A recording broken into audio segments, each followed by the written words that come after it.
আসসালামু আলাইকুম। সকল প্রবাসীর বাড়িতে একটা নতুন আপডেট এম্বাসি দিল যে যাদের আকামা শেষ পর্যায়ে তারা 1 বছরের এমআরপি পাসপোর্ট বানানো যাবে, কিন্তু পাসপোর্ট বানানো গেলেও আমরা 1 বছরের মধ্যে দেশে যেতে পারবো না, কিন্তু আমাদের আবার ই পাসপোর্ট বানাইতে হবে। তো আমাদের একটাই দাবি প্রবাসীদের,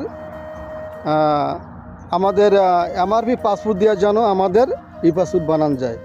কিন্তু দূর দূরান্ত থেকে আসার পর আমরা অনেক হয়রানি হচ্ছি, আমাদের অনেক ভুল ধরতে আছে।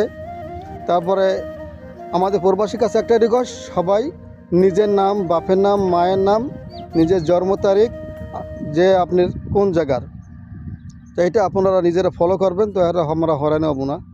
তো এই জোরদার আমাদের একটাই দাবি, আমরা যেন এমআরপি পাসপোর্ট দিয়ে যেন ই পাসপোর্ট বানানো যায়। এটা সকলে এটা বাংলাদেশের সরকারের কাছে জানান, বেশি বেশি শেয়ার করে ভিডিওটা পৌঁছে দেন। সরকার যেন আমাদের প্রবাসীর এই অনুরোধটা যেন রাখে, আমাদের যেন এমআরপি পাসপোর্ট দেওয়া যেন আমাদের ই পাসপোর্ট বানানো যায়। আমরা অনেক হয়রানি হইতেছি, এই প্রবাসীর হয়রানি কেউ বোঝে না। আমাদের হয়রানি হার জায়গায় লাঞ্ছিত আমাদের হওয়া লাগতেছে, আর কত হবো আমার প্রবাসীরা। তবে একটাই, এমআরপি পাসপোর্ট দেওয়া যেন ই পাসপোর্ট বানানো যায়, এটাই আমাদের জোরদার দাবি।